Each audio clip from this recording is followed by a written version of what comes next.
11 बजे प्रसारण देखें।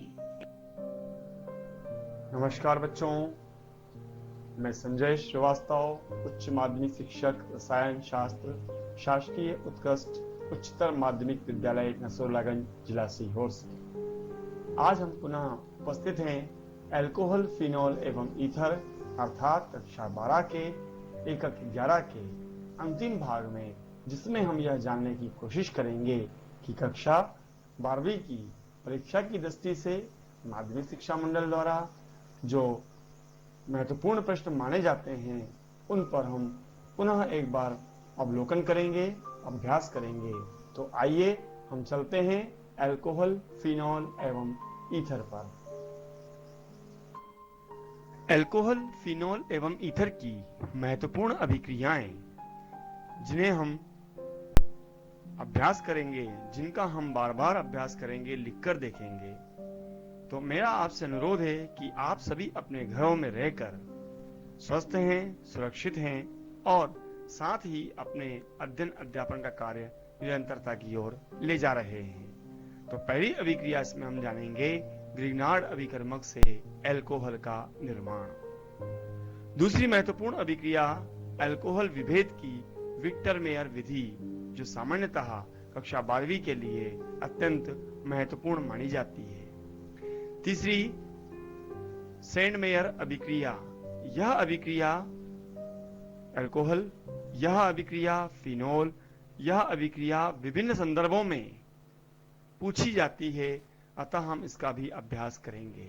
एस्टरीकरण, कक्षा 10वीं से इसका आरंभ हो जाता है और यह अभिक्रिया भी महत्वपूर्ण मानी जाती है। तो आइए हम आगे की और अभिक्रियाएं देखते हैं जिन्हें हमें आज तैयार करना है। अगली अभिक्रिया है अल्कोहल पर फास्फोरस हैलाइड की अभिक्रिया।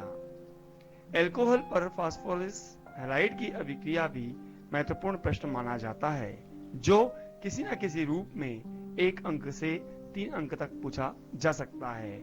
अगली अभिक्रिया कोल्बे अभिक्रिया, फिर राइमर टीमेन अभिक्रिया और विलियमसन संश्लेषण। इस प्रकार हम देखें तो अल्कोहल पर फास्फोरस की हैलाइड से साथ क्रिया और कोल्बे अभिक्रिया, राइमर टीमेन अभिक्रिया, विलियमसन संश्लेषण, ये कुछ ऐसी अभिक्रियाएं हैं जिन्हें हमें एक बार पुनः विचार करके अपनी अभ्यास पुस्तिका में नोट कर लेना है। तो आइए हम शुरू करते हैं हमारी महत्वपूर्ण अभिक्रियाओं की श्रृंखला को। सर्वप्रथम हम चर्चा करेंगे ग्रिग्नार्ड अभिकर्मक से अल्कोहल का निर्माण। जैसा कि हम जानते हैं कि ग्रिग्नार्ड अभिकर्मक एक कार्बधात्विक यौगिक है। ग्रिग्नार्ड अभिकर्मक एक कार्बधात्विक यौगिक है जिसका सामान्य सूत्र एल्किल मैग्नीशियम हैलाइड के रूप में RMgX होता है।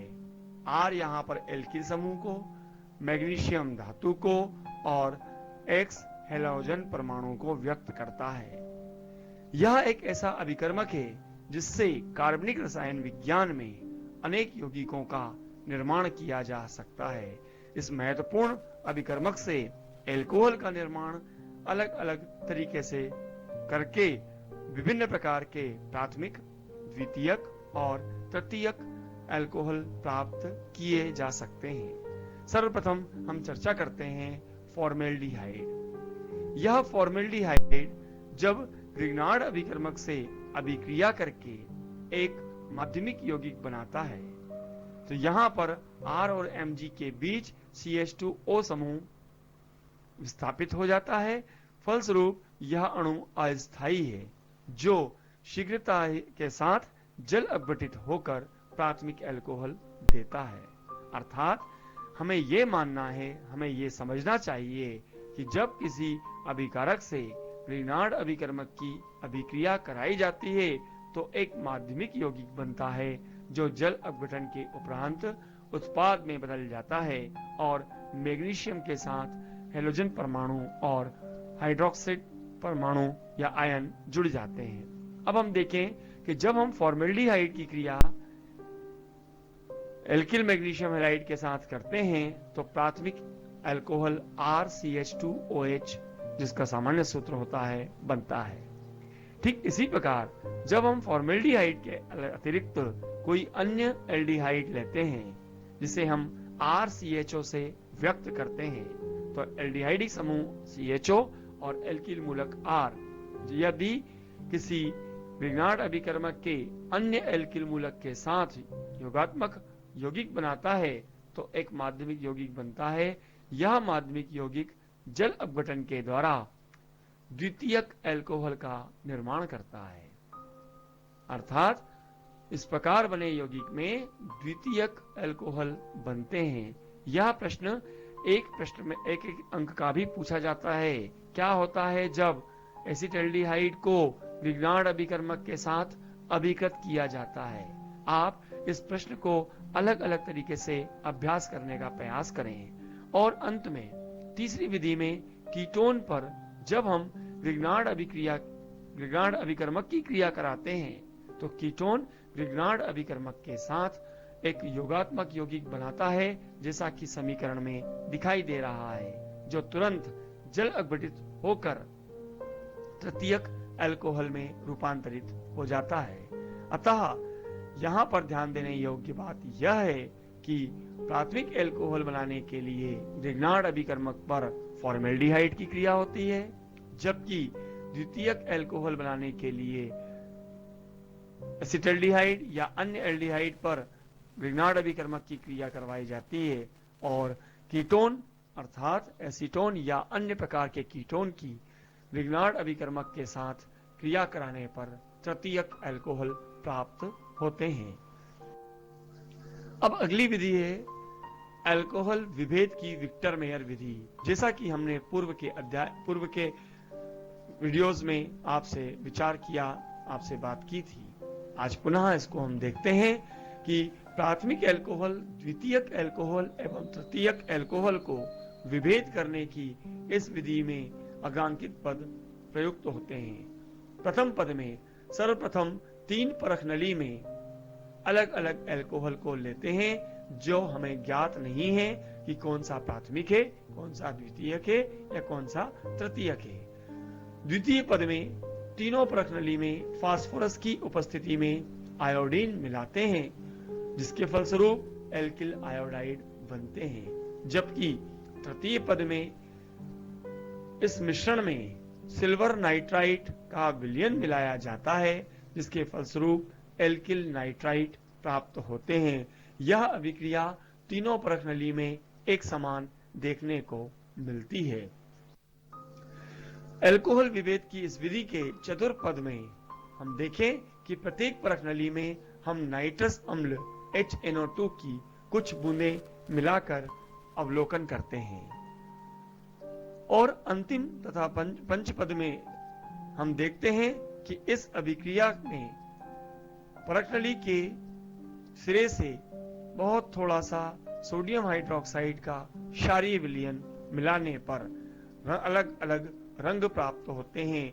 इन रंगों के आधार पर हम निष्कर्ष निकालते हैं कि जिस परख नली में हमें लाल रंग प्राप्त हुआ है वह प्राथमिक अल्कोहल है, जिस परख नली में हमें नीला रंग प्राप्त हुआ है वह द्वितीयक अल्कोहल है, और जिस परख नली में विलयन रंगहीन रह जाता है अर्थात कोई अभिक्रिया नहीं होती, उसे हम तृतीयक अल्कोहल मानते हैं। इस प्रकार अल्कोहल के विभेद की विक्टर मेयर विधि सामान्यतः परीक्षाओं में पूछी जाती है और हमारे कौशल आधारित प्रश्नों पर यह सर्वमान्य है। हम देखें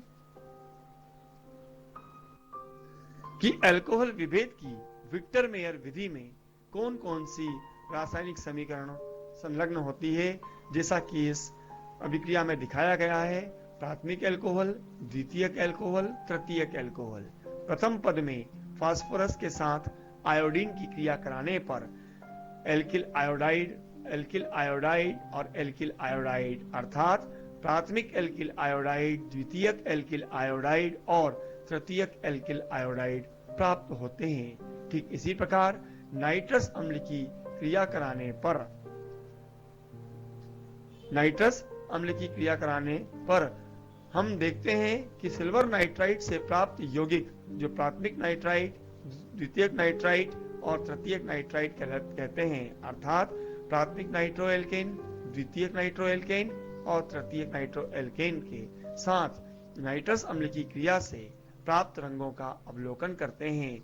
तो प्रथम अर्थात प्राथमिक अल्कोहल में गहरा लाल रंग प्राप्त होता है और द्वितीयक अल्कोहल में नीला रंग प्राप्त होता है और तृतीयक अल्कोहल में कोई रंग प्राप्त नहीं होता, अर्थात यह कोई अभिक्रिया नहीं देता। इस प्रकार अल्कोहल विभेद की विक्टर मेयर विधि का आप अध्ययन करेंगे। आइए हम आगे चलते हैं तीसरी अभिक्रिया की ओर। तीसरी अभिक्रिया है सेंड मेयर अभिक्रिया। यह प्राथमिक एमीन के संबंध में भी पूछी जाती है, यह अल्कोहल से संबंध में भी पूछी जाती है और साथ साथ फिनोल के निर्माण की प्रक्रिया में भी पूछी जाती है। तो देखें इसमें क्या होता है।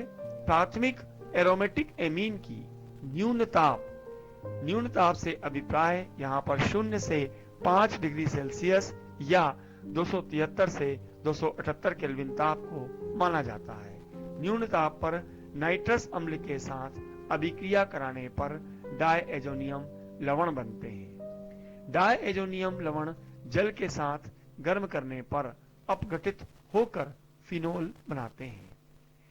हम समीकरण में इसका अध्ययन करें तो ये पाएंगे कि यदि हम बेंजीन को किसी नाइट्रिक कारक अर्थात सांद्र सल्फ्यूरिक अम्ल और सांद्र नाइट्रिक अम्ल के मिश्रण के साथ लगभग 40 डिग्री सेंटीग्रेड ताप पर अभिकृत करते हैं, गर्म करते हैं, तो हमें नाइट्रोबेंजीन प्राप्त होता है। यह नाइट्रोबेंजीन अपचयन के द्वारा, जिसका अपचयन हम जिंक और सांद्र हाइड्रोक्लोरिक अम्ल के साथ करते हैं, तो यहां पर नाइट्रो समूह एमीन समूह में अपचयित हो जाता है, अर्थात नाइट्रोबेंजीन एनिलीन में रूपांतरित हो जाता है।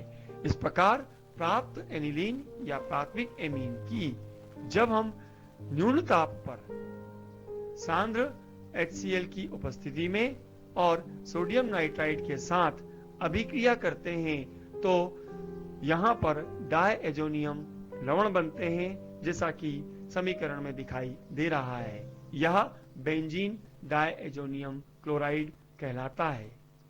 इस क्रिया में जल का एक अणु पृथक हो जाता है और यह क्रिया डायएजोटाइजेशन या डायएजोटीकरण कहलाती है।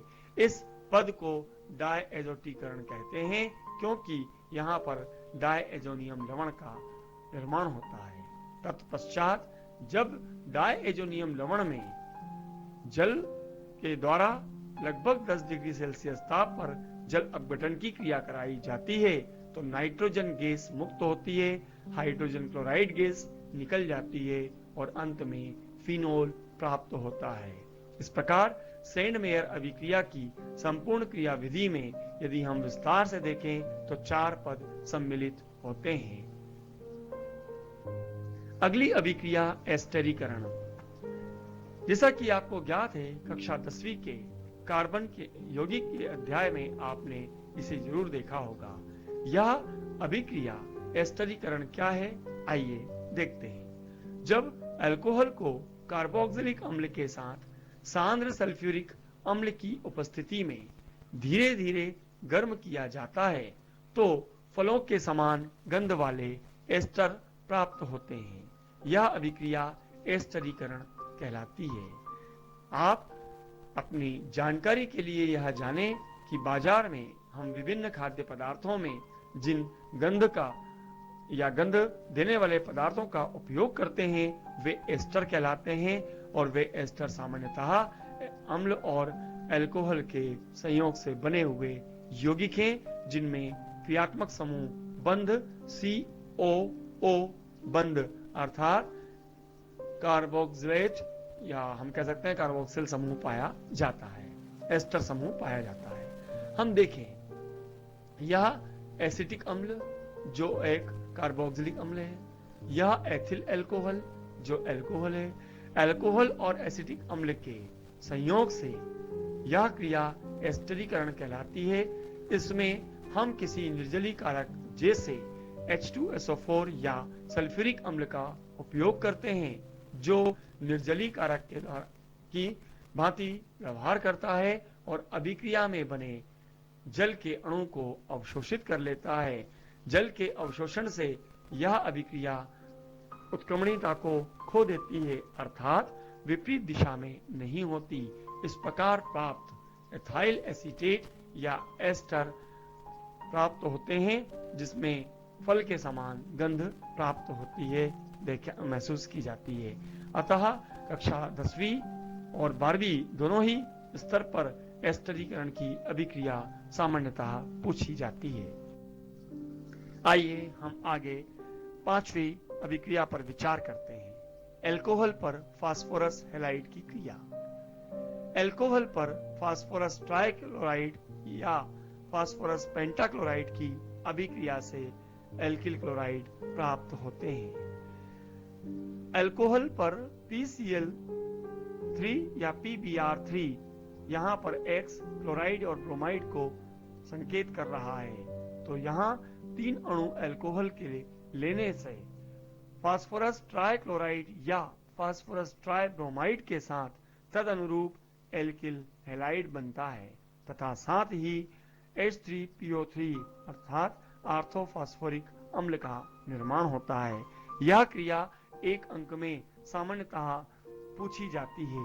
इसी प्रकार अल्कोहल के साथ फास्फोरस पेंटाक्लोराइड अर्थात पेंटाहेलाइड की बात की जाए तो इस अभिक्रिया में भी एल्किल हैलाइड बनते हैं और POCl3 तथा HCl बाई प्रोडक्ट या उप उत्पाद के रूप में प्राप्त होते हैं। अल्कोहल पर फास्फोरस हैलाइड की अभिक्रिया का सामान्य अध्ययन आपके द्वारा किया जाना चाहिए।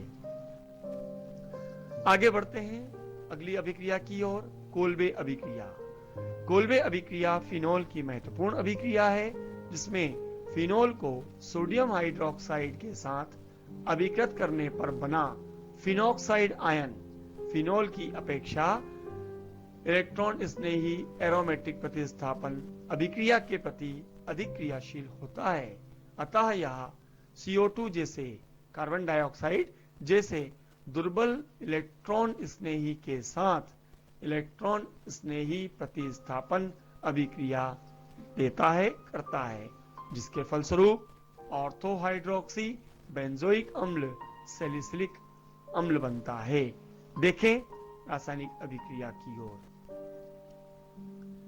यह फिनोल सोडियम हाइड्रोक्साइड के साथ सोडियम फिनोक्साइड बनाता है। फिनोल सोडियम हाइड्रोक्साइड के साथ सोडियम फिनोक्साइड बनाता है, जो अम्ल की उपस्थिति में कार्बन डाइऑक्साइड के साथ सैलिसिलिक अम्ल अर्थात हाइड्रोक्सी बेंजोइक अम्ल का निर्माण करता है, जैसा कि संरचना में दिखाई दे रहा है। यह कार्बोक्सिलिक अम्ल ऑर्थो स्थिति पर संलग्न रहता है। इस प्रकार फिनोल सोडियम हाइड्रोक्साइड के साथ सोडियम फिनोक्साइड बनाता है, जो कार्बन डाइऑक्साइड और हाइड्रोजन आयन की उपस्थिति में सैलिसिलिक अम्ल में रूपांतरित हो रहा है। अगली अभिक्रिया है राइमर-टीमेन अभिक्रिया। राइमर-टीमेन अभिक्रिया को हम विस्तार से जानने की कोशिश करेंगे। फिनोल को सोडियम हाइड्रोक्साइड की उपस्थिति में क्लोरोफॉर्म के साथ अभिक्रिया से बेंजीन में CHO समूह का आर्थो स्थिति पर प्रवेश हो जाता है। इस अभिक्रिया को राइमर-टीमेन अभिक्रिया कहते हैं। देखें यह अभिक्रिया रासायनिक रूप से कैसे व्यक्त की जाती है, तो रासायनिक समीकरण में देखने से स्पष्ट हो रहा है। सर्वप्रथम फिनोल को क्लोरोफॉर्म और जलीय सोडियम हाइड्रोक्साइड अर्थात सोडियम हाइड्रोक्साइड के जलीय विलयन के साथ धीरे धीरे अभिकृत किया जाता है, तो एक मध्यवर्ती यौगिक बनता है, जैसा कि यहां समीकरण में व्यक्त किया गया है। अर्थात बेंजीन नाभिक के ऊपर OH समूह का ONA अर्थात सोडियम फिनॉक्साइड में रूपांतरण, साथ ही क्लोरोफॉर्म के अणु का CHCl2 के रूप में जुड़ना मध्यवर्ती को यौगिक के बनने को प्रकट कर रहा है।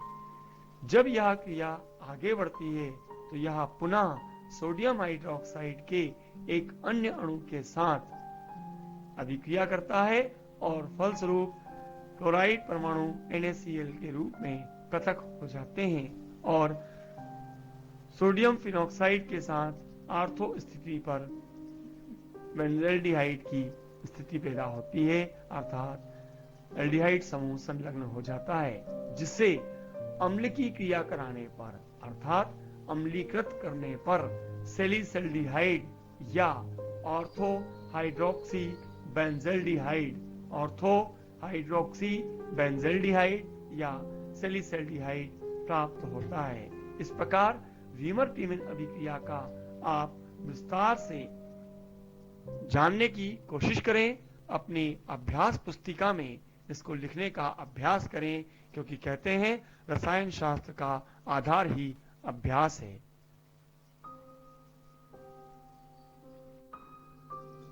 चलिए हम अगली अभिक्रिया की ओर बढ़ते हैं। तो हम 8वें नंबर पर विलियमसन संश्लेषण की चर्चा करते हैं।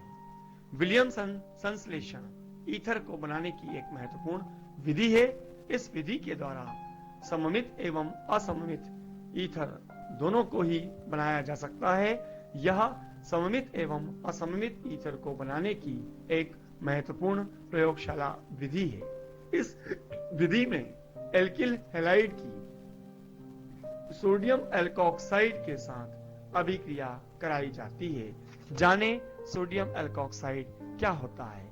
पहले हम देखें कि सोडियम की हाइड्रोक्साइड की क्रिया जब कभी हम अल्कोहल से कराते हैं तो अल्कोहल के अम्लीय गुण के कारण यह सोडियम के साथ लवण बनाता है, अर्थात सोडियम एल्कोक्साइड एक लवण है जो अल्कोहल एवं क्षार जैसे सोडियम हाइड्रोक्साइड की क्रिया से बनता है। सोडियम एल्कोक्साइड पर एल्किल हैलाइड अर्थात एल्को हल्का OH हटाने पर हेलोजन के संयोग से बने एल्किल हैलाइड या हेलो एल्केन के साथ अभिकृत करने पर, तो यहां पर एथाइल ब्रोमाइड को हमने उदाहरण के तौर पे लिया है और सोडियम टर्शरी ब्यूटाक्साइड यह एल्कोक्साइड के रूप में प्रयुक्त किया है। दोनों की अभिक्रिया से टर्शरी ब्यूटिल इथाइल ईथर बनता है। इस अभिक्रिया में सोडियम आयन ब्रोमाइड के साथ अधिक संलग्नता दर्शाता है, फलस्वरूप सोडियम ब्रोमाइड पृथक हो जाता है और हमें ईथर प्राप्त होते हैं। ईथर प्राप्त करने की विलियमसन संश्लेषण की विधि महत्वपूर्ण विधि मानी जाती है। अब हम देखें अभ्यास के लिए इन प्रश्नों का किस प्रकार से हमें तैयारी करना होगी। तो हम जानेंगे कि रासायनिक अभिक्रिया को रासायनिक समीकरण सहित लिखिए। तो यहां पर पूछा जाता है अल्कोहल विभेद की विक्टर मेयर विधि का रासायनिक अभिक्रिया के साथ रासायनिक समीकरण सहित विस्तार से विश्लेषण कीजिए। जैसा कि मैंने आपको सर्वप्रथम बताया था कि अल्कोहल के विभेद की इस विधि में हम लोग पहले पदों का विस्तार से विवरण करेंगे, तत्पश्चात प्रत्येक अल्कोहल के लिए रासायनिक समीकरण को व्यक्त करेंगे और प्राथमिक अल्कोहल के लिए, द्वितीयक अल्कोहल के लिए, तृतीयक अल्कोहल के लिए अलग अलग रासायनिक समीकरण को लिखने पर प्राप्त रंगों के आधार पर अवलोकन के पश्चात, चूंकि यह परीक्षा में पूरे 4 अंकों का पूछा जाता है, माध्यमिक शिक्षा मंडल की परीक्षा की प्रणाली के आधार पर इस अध्याय से 4 अंकों के प्रश्न निर्धारित हैं और यह प्रश्न 4 नंबर का अकेला ही पूछा जा सकता है। दूसरी अभिक्रिया सेंडमेयर अभिक्रिया। मैंने आपसे चर्चा की कि सेंडमेयर अभिक्रिया को हम विस्तार से प्रकट करें, जिसमें हम आरंभ बेंजीन से करें, फिर बेंजीन के बाद उसे हम फिनोल में रूपांतरित करें, फिनोल के बाद हम उसे नाइट्रोबेंजीन में रूपांतरित करें, नाइट्रोबेंजीन के बाद हम इसे प्राथमिक एमीन अर्थात एनिलीन में रूपांतरित करें। एनिलीन के रूपांतरण से डायएजोटीकरण द्वारा हम डायएजोनियम लवण का निर्माण करें और फलस्वरूप इसे हम अंत में पुनः फिनोल में रूपांतरित कर सकते हैं। या फिनोल के बनाने की सेंडमेयर अभिक्रिया अत्यंत महत्वपूर्ण मानी जाती है। और इसी प्रकार कोल्बे अभिक्रिया में हम जानते हैं कि फिनोल को जब कभी भी हम सैलिसल्डिहाइड में रूपांतरित करते हैं अर्थात ऑर्थो हाइड्रोक्सी बेंजल्डिहाइड में रूपांतरित करते हैं तो इस क्रिया को हम कोल्बे अभिक्रिया कहते हैं। और विलियमसन संश्लेषण की जहां तक बात है तो आप समझ सके हैं कि आपकी पुस्तकों में दिए गए उदाहरणों के साथ मैं एक अभिक्रिया का यहाँ पर उदाहरण लिया था जिसमें हमने एथाइल ब्रोमाइड को टर्शरी ब्यूटॉक्साइड सोडियम के साथ अभिक्रिया की थी और टर्शरी ब्यूटाइल एथाइल ईथर का निर्माण किया। विलियमसन की इस संश्लेषण की विधियों को आप अपनी पाठ्य पुस्तक की सहायता से विस्तार से जानने की कोशिश कीजिएगा।